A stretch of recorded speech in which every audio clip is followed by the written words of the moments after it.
The gun was already pressed against Benjamin Dawson's temple when Lucy Garner made the worst mistake of her life. She told the truth.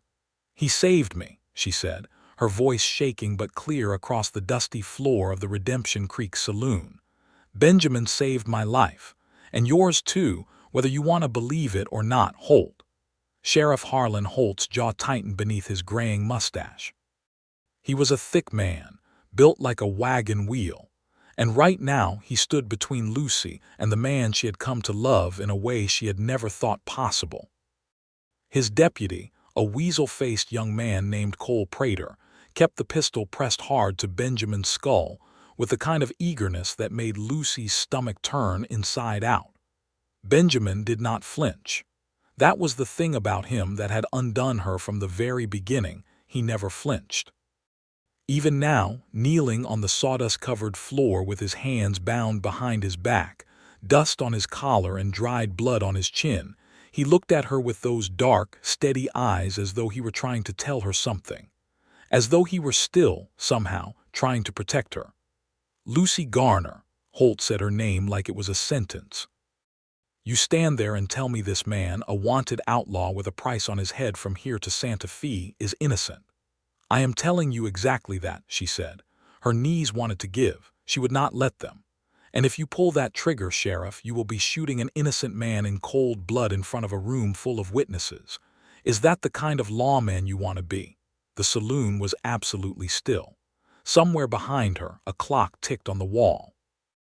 Outside, the wind moved through Redemption Creek, rattling the wooden sign over the general store, carrying red dust down the main street of a town that had almost swallowed both of them whole. Holt looked at her for a long, terrible moment. Then he looked at Benjamin. Then he lowered his hand and said, "Start talking, Miss Garner, from the beginning." Lucy took a breath so deep it hurt her ribs. She looked at Benjamin, and he gave her the smallest nod, and she began. 3 months earlier, Lucy Garner had arrived in the New Mexico territory on the back of a buckboard wagon that smelled of mule sweat and desperation. It was September of 1882, and the land was the color of a rusted nail. She had never seen anything so enormous or so merciless in all her 24 years of living in St. Louis, Missouri. She had come west because she had absolutely no other choice. Her father, Gerald Garner, had died in the spring, not dramatically, not with any particular dignity, but slowly and stubbornly of pneumonia, leaving behind a stack of debts that had surprised even Lucy, who had long suspected he was not as careful with money as he pretended. The house went to the bank. The furniture went to the neighbors in lieu of borrowed cash never returned.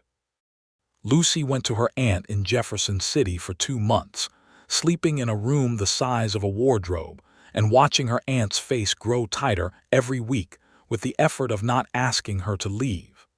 She had seen the advertisement in the Missouri Democrat newspaper on a Thursday morning in late August. It was a small square of type, 3 inches wide, tucked between a notice for a livestock auction and a recipe column. Wanted. A capable, respectable woman of good character to fill position of schoolteacher in Redemption Creek, New Mexico territory. Salary of $30 per month plus board. Inquire in writing to the town council, care of Mayor Elias Prout, Redemption Creek, NM. Lucy had not known what Redemption Creek was. She had not known what the territory looked like, or what a schoolteacher in such a place would face. What she had known was that she had enough money left for train fare to Albuquerque, and then a stage ride south, and that $30 a month was more than her aunt had paid her for helping around the house, which was nothing. She wrote the letter that same afternoon.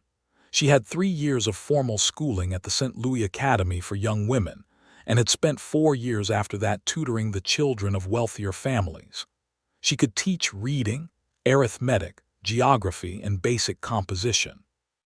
She was, as she told Mayor Prout in her best formal penmanship, a serious, self-sufficient woman who did not require luxury accommodations or unnecessary comforts. The reply had come back in 2 weeks. She was hired. The town council was pleased to engage her services, and her room and board would be arranged at the home of a widow named Mathilda Shore. So she had come west. The buckboard that brought her the last 12 miles from the stage stop at Morrow's Crossing was driven by a weathered old man named Pete who chewed tobacco constantly and spoke about 4 words the entire journey. The road, if it could be called that, was a pair of wheel ruts cut through scrub, brush, and dry grass, and the mountains on the horizon were purple and distant and indifferent to her arrival. Redemption Creek was smaller than she had imagined.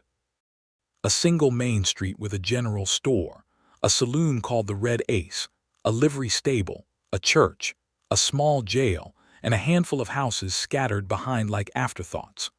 The school building was a one-room wooden structure at the north end of town with a bell tower that leaned slightly to the left. Mathilda Shore was a stout woman in her late 50s who wore her gray hair in a severe bun and had strong opinions about the proper boiling time for potatoes. She was not unkind precisely, but she was not warm either. Lucy's room was clean and plain, with a single window that looked out over the creek that gave the town its name. A thin ribbon of brownish water that ran between 2 low banks and disappeared into the scrubland. She spent her first 3 days preparing the schoolroom, organizing the limited supply of readers and arithmetic primers, nailing a map of the United States to the wall with careful attention to straightness, and meeting the 15 children between the ages of 6 and 14 who would be her students. They ranged from the mayor's solemn daughter to a pair of wild-haired brothers who arrived barefoot and showed no particular interest in reading, but demonstrated an extraordinary knowledge of how to catch lizards. By the 4th day, she was beginning to feel that she could manage this, that this place, strange and harsh and dry as it was, might become a place where she could build something for herself, something of her own. That was the day she met Benjamin Dawson, and everything became considerably more complicated. It happened at the general store.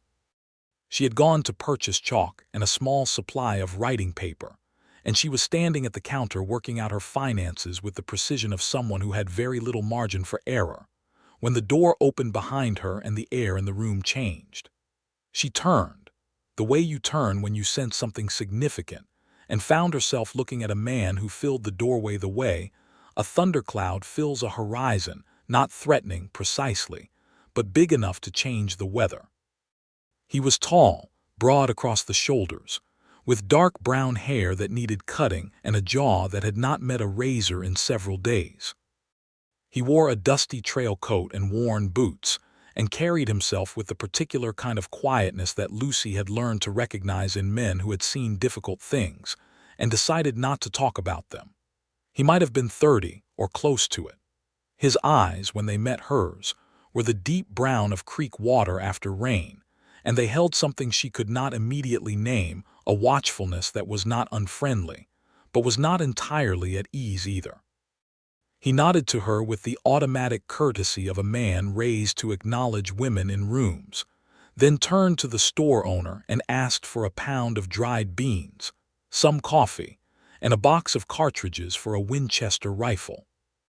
The store owner, a nervous little man named Abel Quinn, seemed to become slightly agitated at his arrival.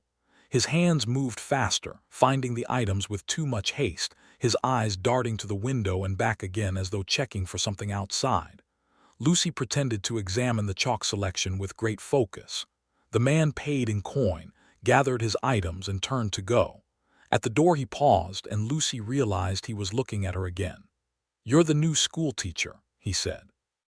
It was not quite a question. "I am," she said. "Lucy Garner. I arrived 4 days ago." Benjamin Dawson. He tilted his chin slightly. "Welcome to the territory, Miss Garner. It's a hard country. Takes some getting used to." Then he was gone, and the door settled closed behind him, and Abel Quinn let out a breath that was almost a sigh of relief. Lucy set down the chalk. "Who is that man?" she asked. Quinn looked at her with the expression of someone who has been asked to explain something that has no easy explanation. "Benjamin Dawson," he said, as though the name explained itself. "Yes, you heard him introduce himself. I'm asking who he is."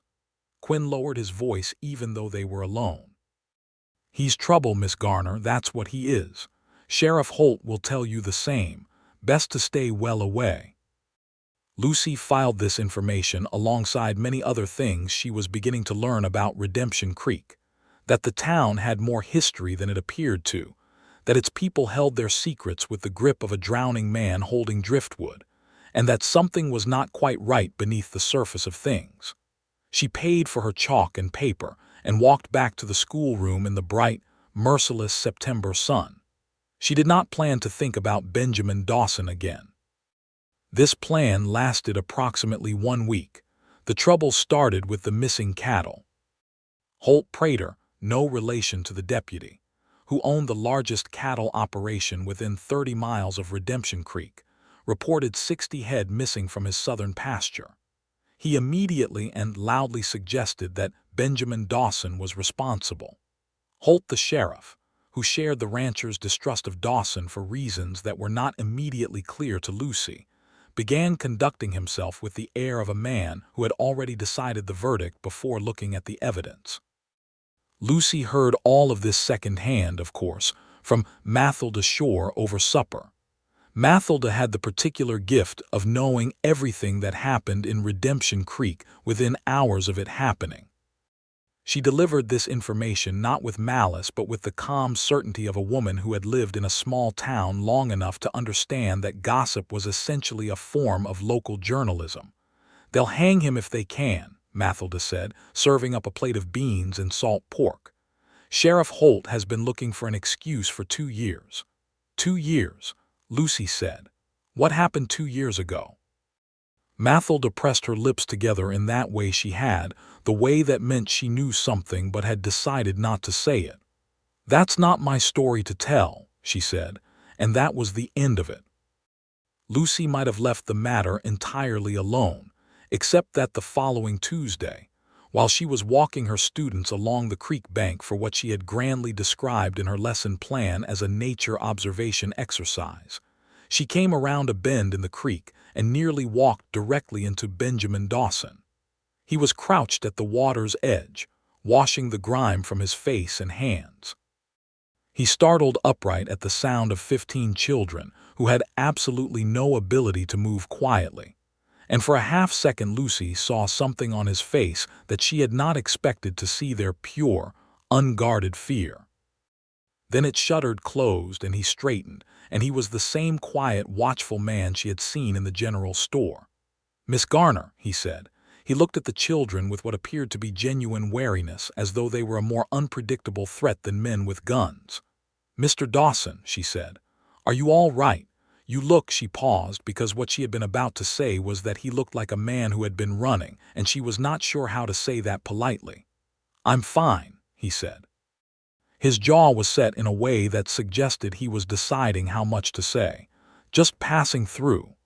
The children stared at him with the frank, unblinking curiosity of youth. The youngest, a girl of 6 named Rose Clemens, who was given to sudden declarations, announced, "You have blood on your sleeve." Lucy looked. The child was correct. A dark stain showed on the left cuff of his trail coat, and when Lucy met his eyes, she saw that he knew she had seen it, and that he was waiting to see what she would do with that information.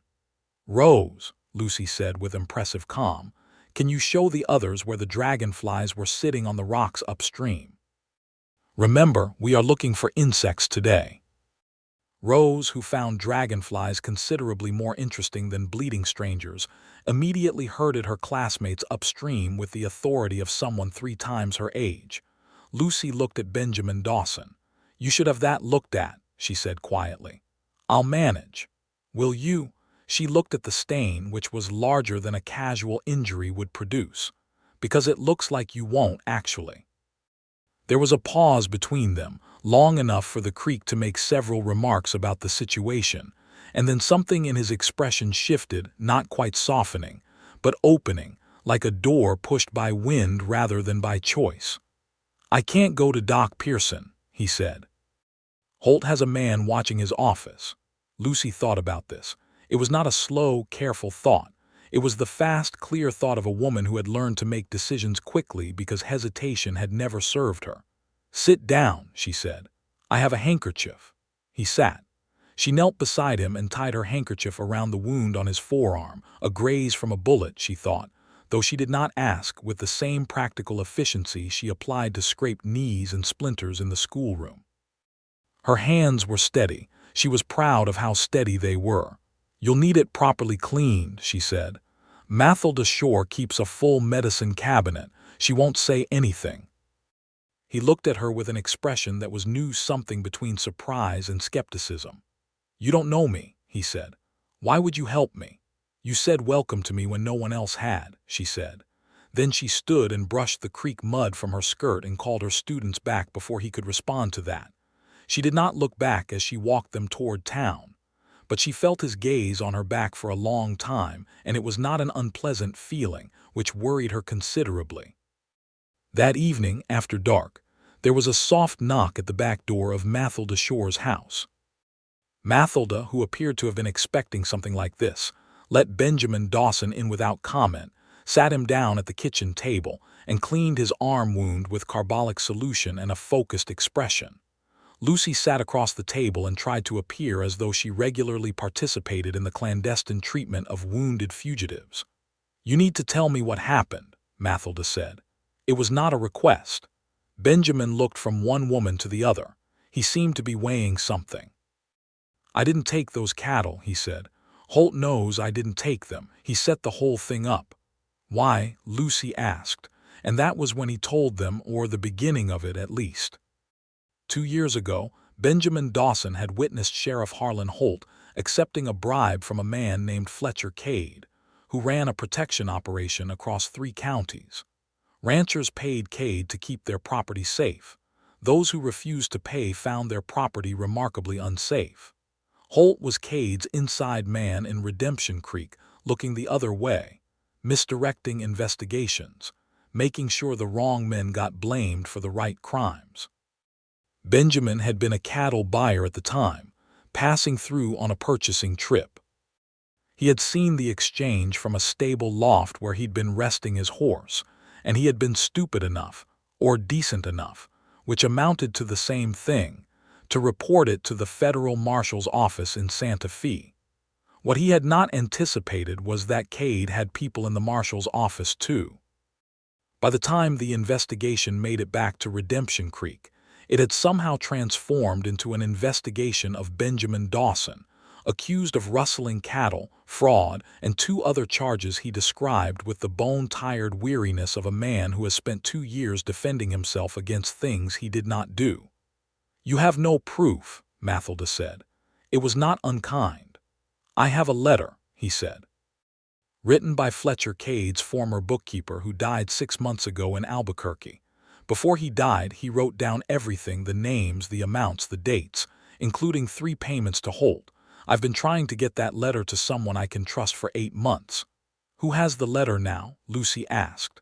"A woman named Helena Rhodes in Albuquerque. She's the bookkeeper's widow. She knows what it contains. She's scared." The room was very quiet. Mathilda finished wrapping his arm with a clean strip of cotton and sat back. Outside, the wind moved through Redemption Creek, the same wind that always moved through, indifferent to the weight of the conversation happening in the kitchen. "What do you need?" Lucy said. Benjamin looked at her steadily.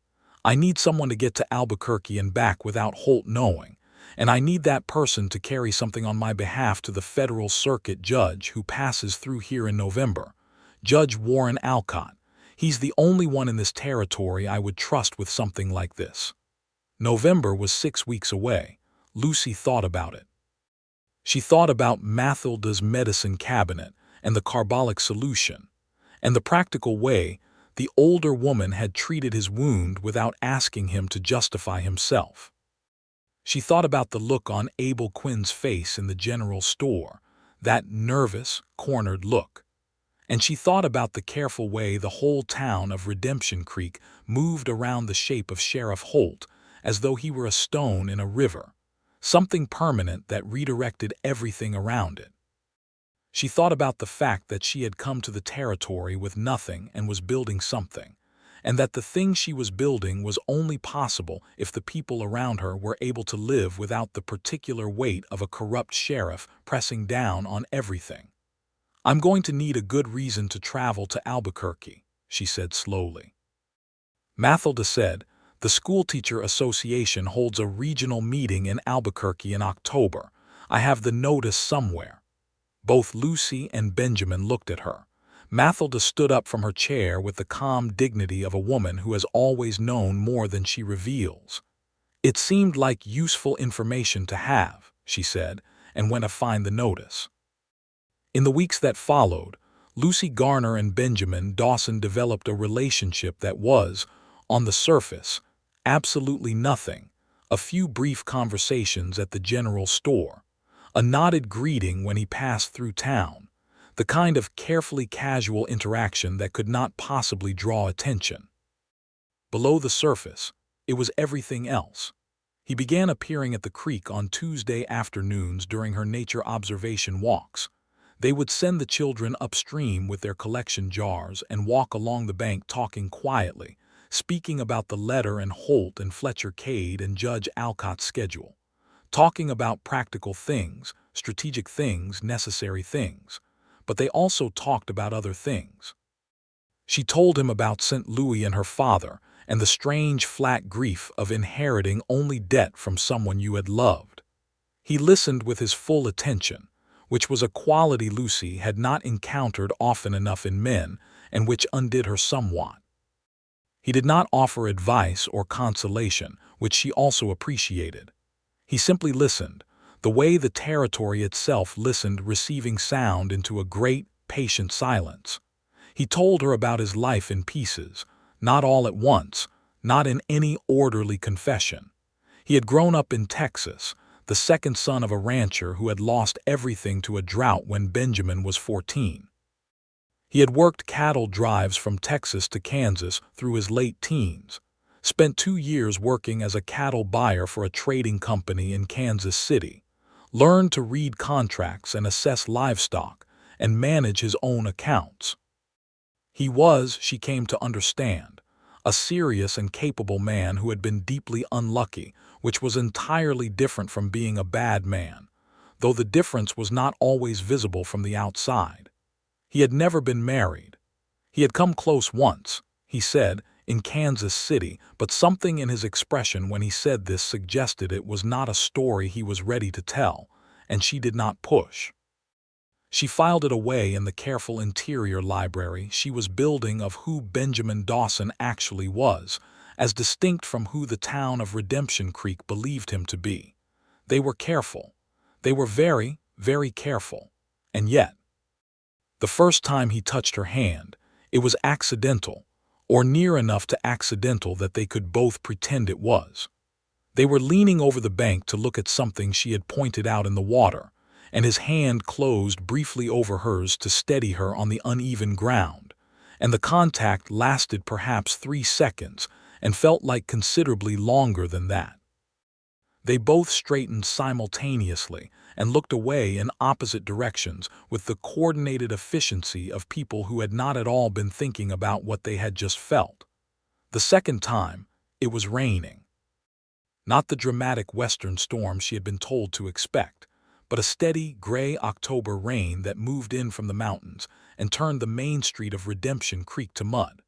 She was hurrying from the school to the store, and he was coming out of the alley beside the livery stable, and they nearly collided under the overhang of the stable door, and they both stopped, and the rain curtained them in on all sides, and he looked at her in a way that was not careful at all. "You're soaked," he said. "I'm aware of that," she said. He took off his trail coat and put it around her shoulders without asking, with the directness of someone who has decided that one particular set of rules does not apply. It was too large, of course, hanging off her shoulders and dragging at the hem, and it smelled of wood smoke and leather and the particular clean warmth of him, and she wore it for the 3 minutes it took the worst of the rain to pass without saying a single word about it, and then gave it back to him and walked to the store with as much dignity as a wet woman can manage. She thought about that coat for 3 days afterward. She thought about it more than was reasonable or strategic or appropriate, and she was annoyed at herself for this, and the annoyance did nothing whatsoever to diminish the thinking. She made the trip to Albuquerque in the second week of October. She went by stage from Morrow's Crossing, carrying a small travel bag and a letter of introduction from the town council that confirmed she was attending the Regional Schoolteachers Association meeting. She also carried, sewn into the lining of her good wool traveling coat, a note from Benjamin Dawson to Helena Rhodes, explaining who Lucy was and what was needed. Albuquerque was a shock after Redemption Creek larger, louder, the air different, the streets busier. She checked into a respectable boarding house, attended enough of the teachers' meeting to be seen and noted by the right people, and on the second morning went to the address she had memorized. Helena Rhodes was a small, bird-boned woman in her early 40s with watchful eyes and the permanent tension of someone who had been frightened for a long time. She opened the door to Lucy's knock and looked at her with that wariness, and Lucy identified herself quietly and showed her the note from Benjamin, and Helena Rhodes's whole body seemed to exhale with relief. "I've been waiting," Helena said, "for someone I could trust." The letter was there, as Benjamin had described, 12 handwritten pages in the small, precise hand of a bookkeeper, detailing payments made to Sheriff Harlan Holt, payments received by Fletcher Cade from 14 ranching operations in 3 counties, the names of the marshals who had been bought, the dates, the amounts. It was the kind of document that, in the hands of the right judge, would be thoroughly destructive to Fletcher Cade's entire enterprise. Lucy spent an hour with Helena, listening to everything the woman needed to say. Helena's husband had been a decent man caught in a bad situation, employed by Cade before he understood what Cade was, and by the time he understood, he was in too deep to leave without endangering himself and Helena. He had written the letter as insurance, and then he had died anyway, not of violence, but of a chest illness, and Helena had been sitting on the letter ever since, too frightened to use it and too principled to destroy it. "Benjamin Dawson is a good man," Helena said. "He came to us when he was in Kansas City buying cattle. My husband liked him. He was the one who told my husband to write everything down when the trouble started. He was trying to protect people."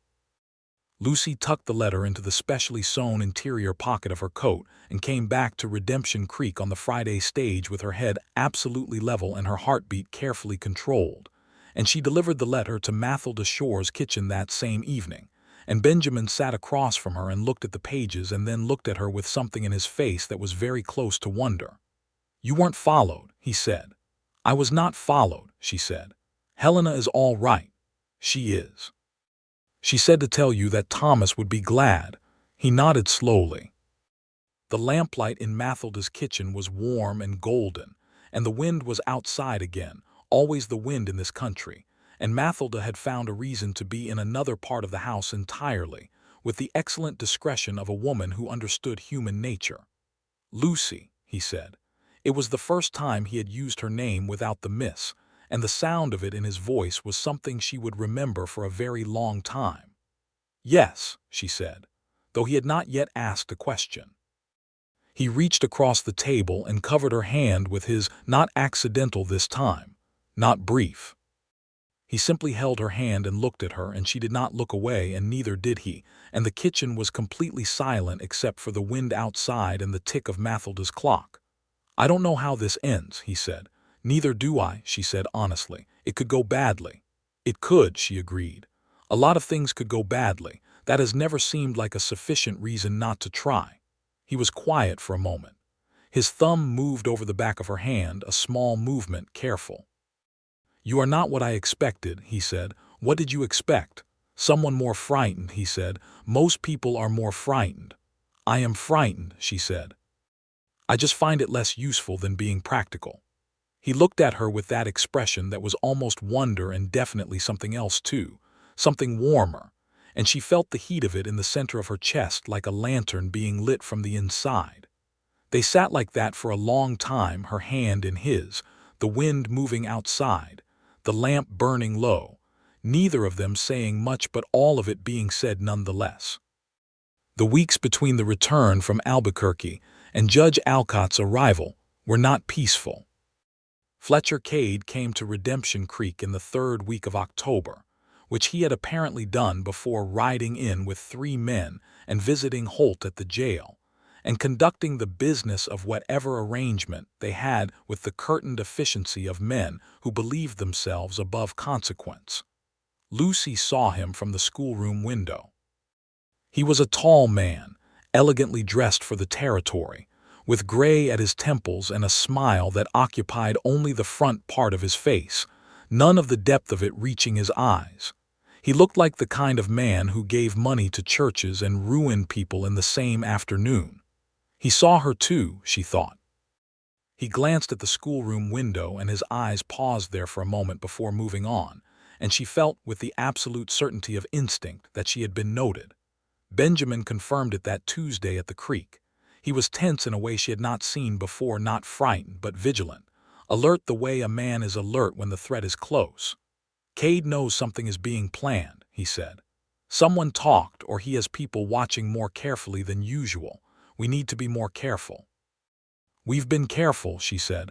"More careful than that," he said. He looked at her with directness.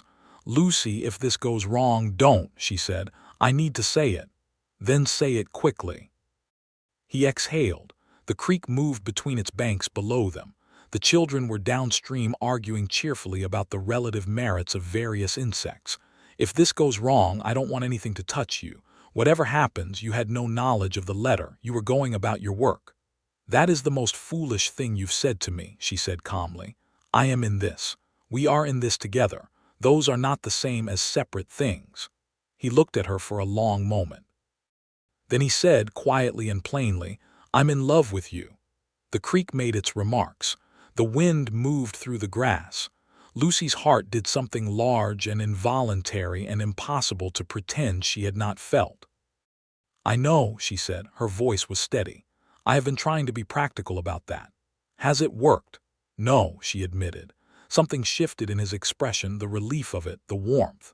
He reached out and brushed a strand of wind-blown hair from her face with the back of his fingers, very gently, as though she were something he was not sure he was allowed to touch and wanted very much to be allowed.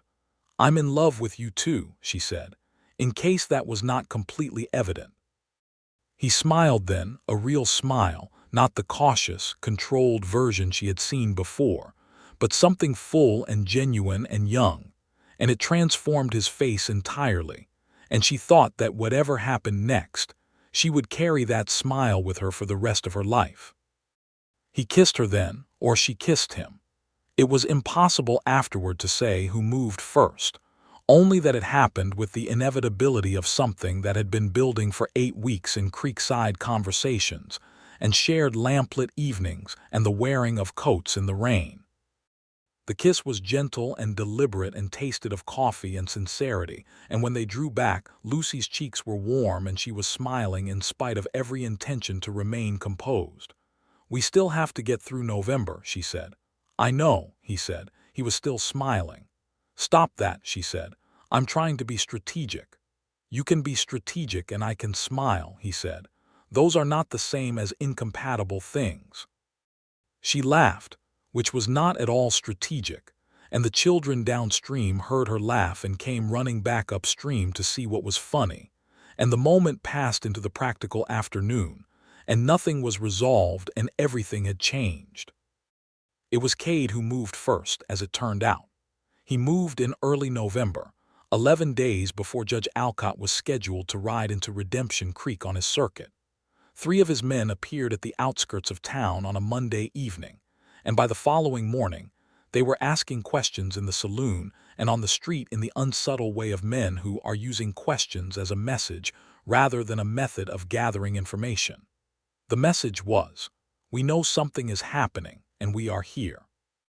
Holt responded by manufacturing his evidence. The cattle theft charge against Benjamin had been simmering since September, and now Holt brought it to a boil. He announced publicly that he had a witness who had seen Benjamin Dawson driving stolen cattle, and that he was authorizing his deputy to arrest him on sight. Benjamin came to Mathilda Shore's house that night through the back. He had been sleeping rough, out in the scrubland. since Cade's men arrived, and the three of them sat at the kitchen table and looked at the situation from every angle they could find. The letter was hidden in the schoolroom, behind a loose board under the teacher's desk, which was the last place anyone would think to look. The judge was 11 days out. The arrest warrant meant Benjamin could not move freely through town. If he stayed in the scrubland, someone would eventually find him. If he came into town, Holt's deputy would arrest him. "You have to let them arrest you," Mathilda said. Benjamin and Lucy both looked at her. "You heard me," Mathilda said. She folded her hands on the table with the certainty of someone who has thought the whole matter through already. "If they are looking for you, you are already caught.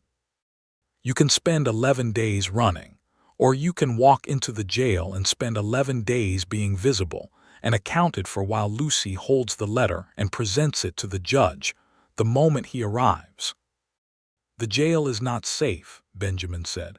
"With Holt in charge, the jail is very public," Mathilda said. "Holt cannot make you disappear from a jail cell without the whole town knowing, and there are people in this town who are not Holt's people, more than you might think." This was how Lucy came to learn the second secret Mathilda Shore had been keeping. Mathilda herself had been one of the ranchers pressured by Fletcher Cade's operation, pressured for 3 years until her late husband had finally paid, and continued paying until he died. And Mathilda had stopped paying the week after the funeral because she was damned if she would give that man 1 more cent. She had been waiting for something to give her leverage, and she had recognized what Benjamin Dawson was carrying the moment he sat down at her kitchen table with a wound on his arm and the look of a man in possession of dangerous knowledge. She had contacts, 3 ranchers who had been similarly pressured, who had been waiting quietly for a way out of the arrangement. The town doctor, who had his own reasons to distrust Holt. The pastor at the small church, who had spiritual objections to corruption and practical ones too. Even Pete, the old man who drove the buckboard, who had witnessed more than he chose to discuss and had opinions about all of it. "You let me handle the town," Mathilda said. "You go to the jail, Benjamin, quietly. Give them what they want for now. 11 days. Benjamin looked at Lucy. She looked back at him. She did not try to pretend it was not frightening because it was, but she also thought Mathilda was right, and she thought that fear was not a sufficient reason to make the wrong choice. "All right," he said. He said it to Mathilda, and then he looked at Lucy and said it again in a completely different tone, with everything else in it that could not be said at a kitchen table with a third party present. "All right." He walked into the jail the following morning. Lucy watched from the schoolroom window. She had opened school early on that particular day, claiming a special lesson, so that she had a reason to be at the window at that hour. She watched him cross the main street with his hands slightly away from his body in the universal gesture of non-aggression, and she watched Cole Prater come out of the jail with the unnecessary eagerness she had already noted in him, and she watched Benjamin be led inside. The door closed. She turned back to her students, who were watching her with the perceptive attention of children who sense that something important is happening, but cannot yet identify what. "Today," she said with absolute steadiness, "we are going to practice reading comprehension. Please open your readers to page 47. The 11 days were the longest of Lucy Garner's life. She went about her work. She taught reading and arithmetic and geography with the careful, maintained energy of a woman who cannot afford to look as though she is waiting.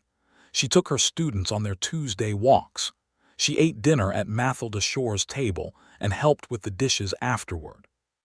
She slept when she slept, in the clean, plain room with the window over the creek. She visited the jail every other day, which she explained to anyone who asked as bringing a meal for the prisoner on behalf of the town's Christian charity. Mathilda baked the cornbread. Lucy carried it. She sat on the outside of the iron door and talked to Benjamin through the bars with the perfect social composure of a schoolteacher performing a civic duty, and absolutely nothing else visible in her face. Benjamin, behind the bars, was in a state of controlled fury that he managed with the same steady quietness he applied to everything. He was not mistreated. Holt was not stupid enough to mistreat a visible prisoner in front of witnesses, but he was confined in a 6x8 cell with poor light and worse air, and confinement, he told her quietly while accepting the cornbread through the bars, was the one thing he had always found genuinely difficult. "It's claustrophobic," he said. "I've never been good with small spaces." "Focus on November," she said. She said it firmly but quietly just for him. "Focus on Alcott. Focus on what is on the other side of this." He looked at her through the bars with those dark, careful eyes, and she saw in them what he was actually focusing on, which was not entirely the judge, and she felt it warm her from the inside in a way that was probably not appropriate to a jail cell cornbread delivery.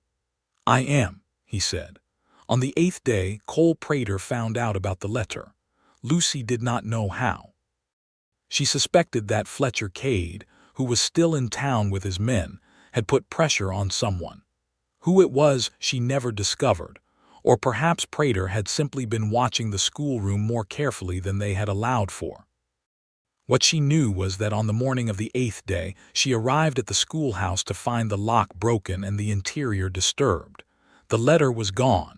She stood in the middle of the ransacked room for exactly 30 seconds, feeling the cold of it move through her. The books were off the shelves. The desk was pulled away from the wall. The loose board was visible, pried up and empty. Then she walked to Mathilda Shore's house. Mathilda was already at the door when she arrived, which meant that news had moved faster than Lucy had. "They have it," Lucy said. "No," Mathilda said. "They have what they think is it." Lucy stared at her. "Come in," Mathilda said.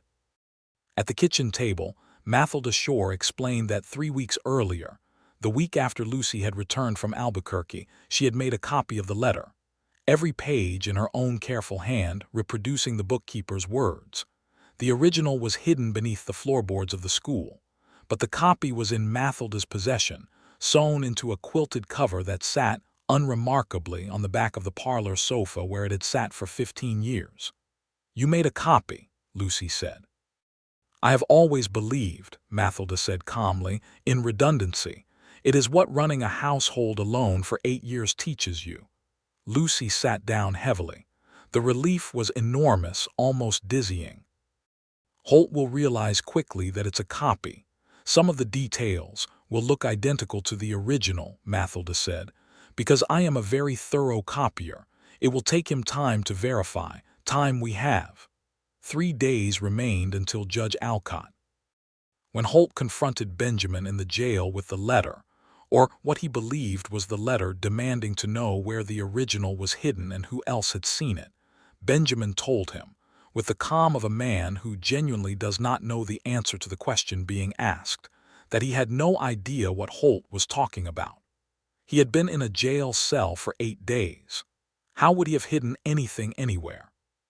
Holt did not have a good answer for that. On the second-to-last day, Fletcher Cade made his move. He sent his men to pick up Benjamin from the jail, not to release him, but to move him, transport him, make him disappear into the territory's vast and indifferent landscape before the judge could arrive, and things could become inconvenient. Holt went along with it because he had always been the kind of man who went along with things, which was how he had ended up in this position in the first place. They came for Benjamin at dusk. Lucy was at the saloon. She had never been inside the Red Ace saloon in her 6 weeks in Redemption Creek.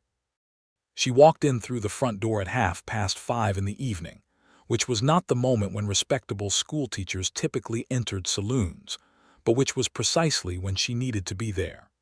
She had Mathilda's copy of the letter in her coat, and she had Mathilda's 3 ranchers behind her, and she had the doctor and the pastor and Pete the buckboard driver, and she had the particular moral authority of a woman who has decided that a line has been crossed.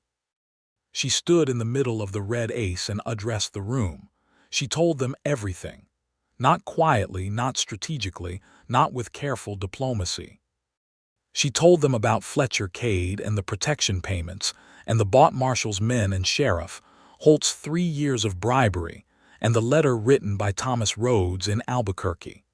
She told them about Benjamin Dawson, who had been trying for 2 years to get the truth to the right person. She showed them the letter, reading from it, the names and the amounts and the dates, in her clear schoolteacher's voice.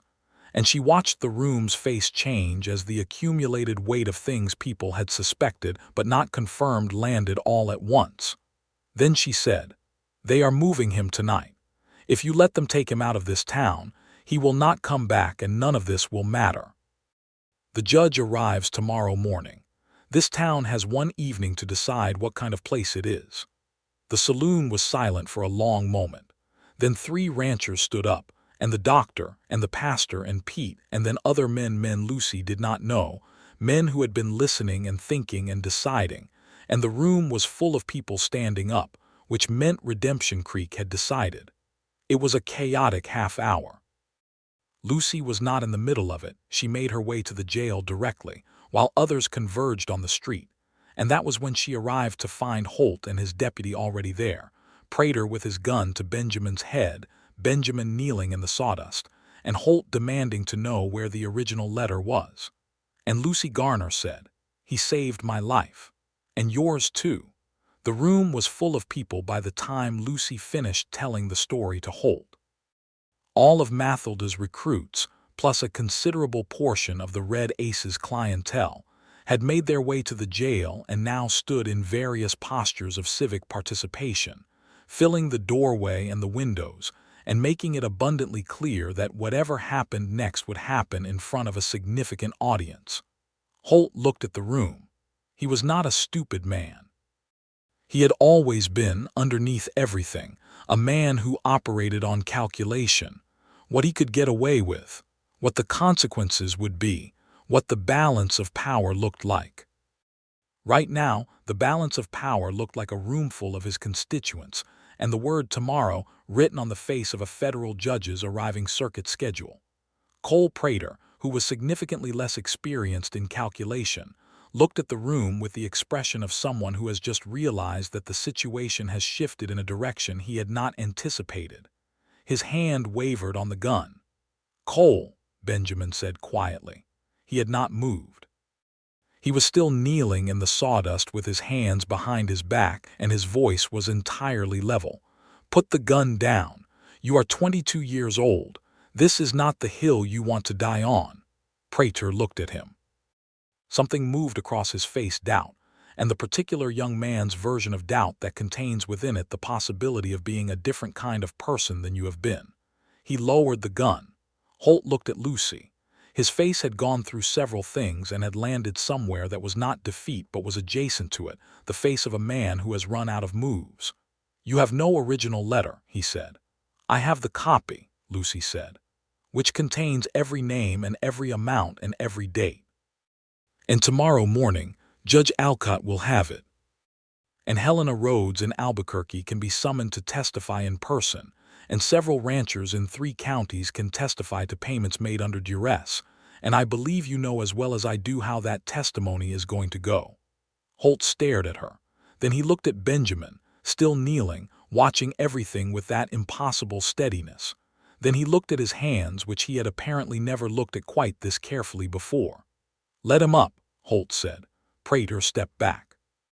Benjamin rose, unhurried, deliberate, straightening to his full height, and turned his bound hands to the nearest person, who happened to be Pete the buckboard driver, who cut the rope with a pocket knife, and the expression of a man who has been waiting to do something like this for a long time. Fletcher Cade's men, discovering that the entire town had apparently mobilized against them, and that their employer's inside man had just stood down, made the practical decision that 3 men against a roomful of motivated locals was not favorable mathematics. They rode out of Redemption Creek that same night, which was later understood to be a minor miracle and possibly a function of Cade being, at his core, a businessman rather than a fighter, a man who cut losses when losses needed cutting. Holt spent the night in his own jail cell, which was either ironic or just, depending on your disposition. Judge Warren Alcott arrived the following morning on a gray horse with a solemn face and the calm authority of a man who had been presiding over human chaos for 20 years and found it not entirely surprising. Lucy met him at the edge of town with the copy of the letter and a 2-hour summary of everything that had taken place, delivered in the clear, organized style of a woman who had spent 6 weeks thinking about exactly how to tell this story. Alcott read every page of the letter. He asked precise questions. He asked to see Benjamin Dawson, and he spoke with him for 90 minutes in the schoolroom while Lucy waited outside with the controlled patience of someone whose anxiety is functioning at maximum capacity, but who is committed to not showing it. When they came out, the judge said, "I'll need 6 weeks to process the formal charges and secure the testimony from the witness in Albuquerque. Mr. Dawson, you are released from the pending charges against you pending review, which is a formality given what I've just read. The charges against Sheriff Holt and his associate Mr. Cade will proceed immediately." He looked at both of them for a moment. "You have both demonstrated a quality of courage that is, in my experience, considerably rarer than it should be." He tipped his hat and went to find his deputy and begin the machinery of federal justice, which moved slowly but moved. Lucy and Benjamin were left standing in front of the schoolroom in the November morning, which was thin and cold and very clear, with the mountains on the horizon purple and present as always. The town was moving around them, people heading to the store, a wagon going down the street, the ordinary business of a place that has just had something settled resuming with the ease of water filling a vacated space. Benjamin looked at her. He was cleaner than she had seen him in days, having apparently taken advantage of the liberty to use actual washing facilities, and the bruise from Prater's handling was visible on his jaw, and he was the most welcome sight she had seen in 11 days, which was saying something because Lucy Garner was not a person given to sentimental excess. "Well," he said. "Well," she said. "We appear to have survived this," he said. "We do," she agreed. "And the judge is going to take 6 weeks," he said. "He is. Which means I'm going to be in Redemption Creek for at least 6 more weeks," he said, in a tone that was very carefully not asking something. "The territory in January is cold," she said, equally carefully. "You will need adequate accommodation. Mathilda Shore," he said, "appears to have a spare room." "She does," Lucy said. "She has already mentioned it." He looked at her with the full warmth of him, unconcealed now, not being careful at all. He reached out and took her hand in both of his, there on the street in front of the slightly crooked bell tower of the schoolroom in front of however much of Redemption Creek happened to be watching, and held it the way he held things he valued with absolute steadiness and no intention of letting go. "I'd like to stay," he said, "if there's a reason to." "There is a reason," she said. "Several, in fact. The schoolroom has 40 years of untranslatable territorial history in its walls, and I believe you understand cattle operations better than anyone currently available to explain them to 16-year-olds. Also, Mathilda needs someone to fix the step at the back door before winter." "Also," he said. "Also," she agreed. He bent and kissed her right there in the November street, and she let him, and the wind moved through Redemption Creek, and the clock over the general store ticked, and somewhere down the street a dog barked at something, and none of it was romantic in any formal sense, but all of it was entirely perfect. The 6 weeks passed. The federal proceedings against Holt moved with Alcott's characteristic precision. Holt was removed from office, formally charged, and transported to Santa Fe to await trial, which he eventually did not survive in the legal sense, being convicted and sentenced to 7 years in the territorial prison. Cole Prater, whose youth and evident uncertainty had worked in his favor, was given conditional release pending good behavior and left Redemption Creek for his mother's home in Colorado. Fletcher Cade was arrested in Albuquerque in December, his operation dismantled with the methodical thoroughness that federal proceedings brought to bear when sufficiently motivated. Helena Rhodes testified in person, small and frightened and absolutely resolute, and her husband's letter was entered into the record, and Fletcher Cade's empire of protection and corruption was laid out in precise bookkeeping detail and destroyed.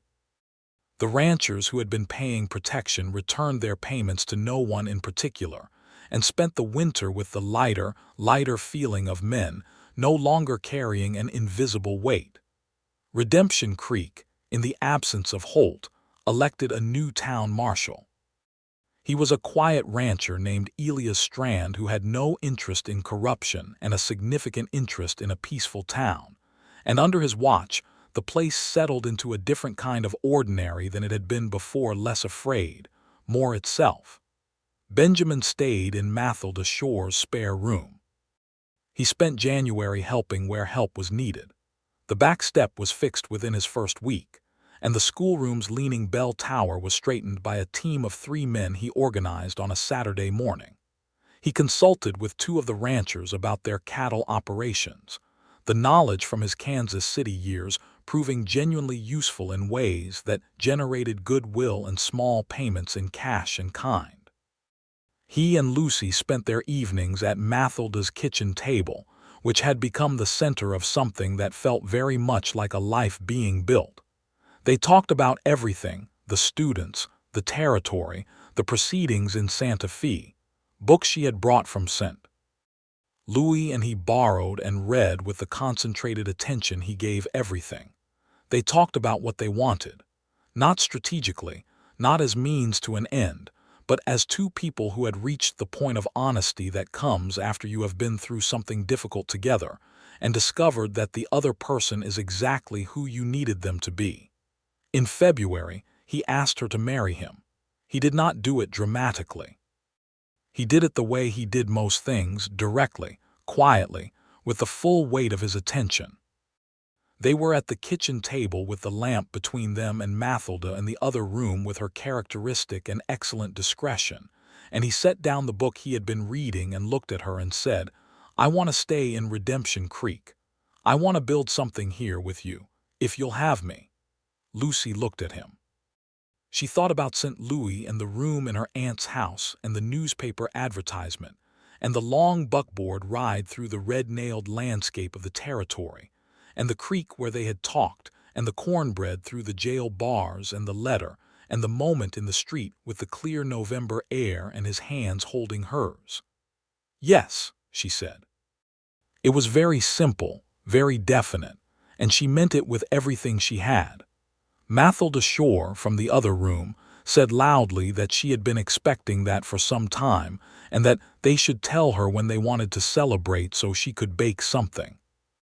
They were married in March, in the small church whose pastor had stood up in the Red Ace Saloon on that November evening, on a day that was bright and cold and windy as the territory always was, with Mathilda as witness and most of Redemption Creek in attendance because small towns are thorough about weddings.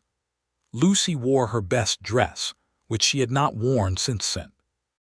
Louis and which fit her differently now, not worse, but changed, as she was changed.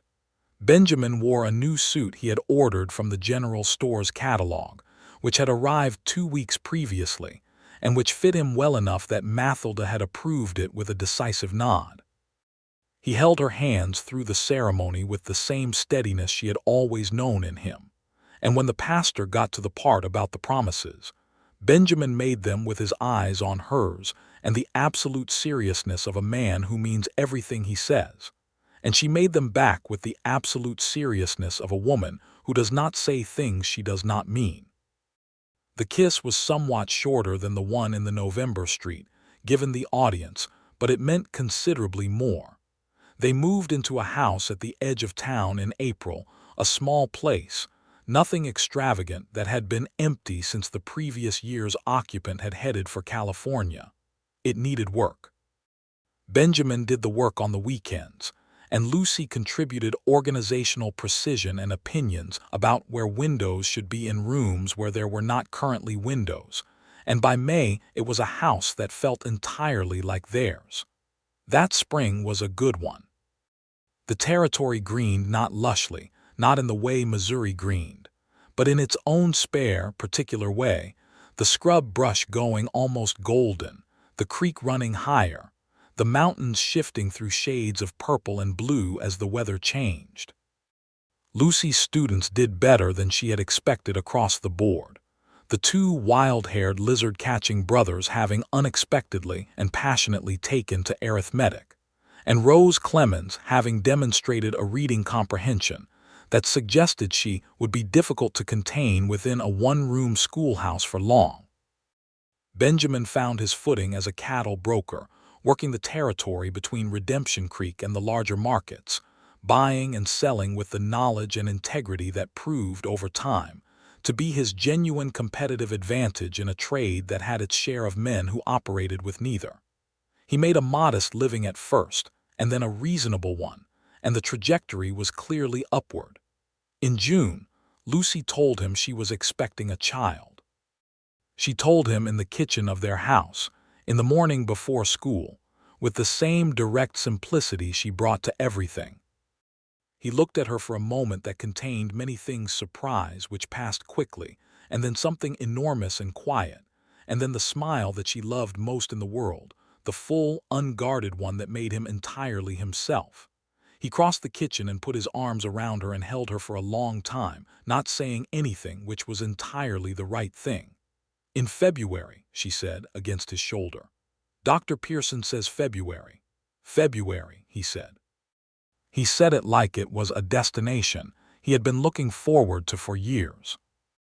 The summer moved through its heat, and its dust, and its particular territorial character, and Lucy continued teaching through September with the practical determination of a woman who saw no reason that pregnancy should interrupt a school term in progress, until Mathilda Shore and Dr. Pearson together convinced her that October was a reasonable point at which to transition to resting. She rested impatiently and read a great many books, and organized the house to a degree of precision that Benjamin navigated with admirable patience and occasional gentle teasing. Their son was born in late January, a week earlier than Pearson had predicted, which surprised everyone except Lucy, who said afterward that she had had a feeling. He was a healthy, loud, brown-eyed boy who arrived in the world with considerable opinions about it, which was somehow entirely unsurprising. They named him Thomas Gerald Dawson Thomas for the man whose ledger had made everything possible, Gerald for Lucy's father, who had been flawed and loved in the specific, complicated way of fathers. Mathilda Shore, upon meeting him, declared him to be a very solid baby, which in Mathilda's vocabulary was the highest possible praise. Benjamin held his son with the focused care of a man who is aware that he is holding something that matters more than anything he has ever held before, and the expression on his face was so entirely open and unguarded that Lucy, watching from the bed where she had just done something genuinely extraordinary, had to look away for a moment because it was almost too much to look at directly. "Hello," Benjamin said to his son, in a very quiet voice, as though they were being introduced. "I'm your father. We have a lot to figure out together." Thomas Gerald Dawson replied with a sound that was not words, but was clearly a position statement of some kind, and Benjamin laughed, the full, young, genuine laugh, and the room was full of it. Redemption Creek in the following years became, gradually and by accumulated small decisions, the kind of town that Lucy had hoped it might be when she first arrived on the back of Pete's buckboard in the red September dust. The new marshal, Elias Strand, maintained a firm and fair peace. The school grew. A second teacher was hired by the time Thomas was 2, a young woman from New Mexico itself who had trained in Albuquerque and who had strong opinions about the teaching of history which complemented Lucy's opinions beautifully. Fletcher Cade's operation, dismantled at the root, did not regenerate. The ranchers in the 3 counties breathed more freely. Some of the money that had gone into protection went back into the land, fencing, water infrastructure, the gradual improvement of operations that had been running on the minimum, because anything more than the minimum disappeared into Cade's pockets. Helena Rhodes came to visit in the spring of 1884, a tentative letter first, then a longer one, and then a visit by stage that turned into 2 weeks of dinners at Mathilda Shore's table and long walks along the creek. She was a person who had been frightened for years and was learning, carefully, to stop being frightened, and Redemption Creek was a place where that seemed possible. Benjamin took her to see the place where Thomas Rhodes's testimony had been submitted into the federal record, which was the courthouse in Santa Fe, on a trip they made in April when the mountains were still snow-capped and the territory was in its best temper. Helena stood in the courthouse hall and was quiet for a long time, and then she said, "He would have been glad," which was what she had told Lucy in the doorway in Albuquerque, and which remained exactly right. She relocated to Redemption Creek the following year, not because anyone pressured her to, but because she found she liked the place and liked its people, and because a new life needs a new place, and this one had room for her. She became something between a fixture and a friend, helping in the school on afternoons when Lucy needed coverage and developing an unexpectedly warm relationship with Mathilda Shore, the two of them having in common the particular resilience of women who have survived difficult things and decided to continue anyway. Lucy and Benjamin's second child arrived in the spring of 1885, a girl this time, with her father's dark eyes and her mother's precise way of looking at things, whom they named Clara. She arrived easily, as though she had already decided on the logistics in advance, and spent her first weeks in the world regarding everything around her with the alert, assessing expression of someone forming conclusions. Their house, expanded now by Benjamin's own hands with the help of two men he had befriended among the local ranching community, had room for both children, and for the life that had accumulated around them bookshelves along the parlor wall, Lucy's scent. Louis china in the cabinet by the window, Benjamin's maps of the territory pinned to the study wall with notes in his cramped, careful handwriting, a kitchen that always smelled of something being cooked and frequently of Mathilda Shore, who had adopted the family with the pragmatic affection of a woman who has always known that households run better when properly managed. On a summer evening in 1885, a little over 3 years since Lucy had arrived in the territory on a buckboard smelling of mule sweat and possibility, she sat on the porch of their house while Thomas, who was 2.5, and had very strong opinions about everything, played in the yard with a wooden horse that Benjamin had carved for him over the previous winter. Benjamin sat beside her on the porch steps, Clara in the crook of his arm, the baby's small fist wrapped around his index finger with the complete and trusting grip of infants. The sky over the territory was doing what territory skies did in summer evenings, going from blue to gold to a particular shade of red that had no name in any language Lucy had encountered, the mountains going dark against it, the creek invisible but audible at the edge of the property, making its perpetual remarks. "Are you happy?" Benjamin asked. He asked it simply, the way he said things directly, without preamble, meaning it as a real question with a genuine answer being sought. Lucy thought about it. She thought about the question seriously, the way it deserved to be thought about. "Yes," she said, "completely. Are you?" "More than I ever thought I'd manage to be," he said. Thomas discovered something in the dirt and held it up for examination. "Papa," he announced, "bug." "Good observation," Benjamin said gravely. "What kind?" Thomas examined it with great seriousness. "Brown," he said. "Thorough description," Lucy said. "He takes after you," Benjamin said to her, very direct. "He takes after both of us," she said.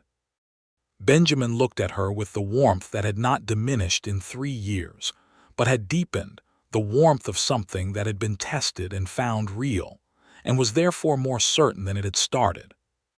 He reached out and took her hand the way he had on the November Street 3 years before, with the same absolute steadiness, the same intention. The evening moved over the territory. Clara slept against her father's chest. Thomas held his brown bug up to the failing light with the earnest concentration of a scientist. The mountains held their positions on the horizon with the permanence of things that have been there long enough to be counted on. Lucy Garner, Lucy Dawson now, had been for 3 years, though she still kept Garner alive in the signature she used for school correspondence, because she had come west as that person, and wanted to honor her sat on the porch of a house that was entirely her own, in a place she had chosen and made a life in.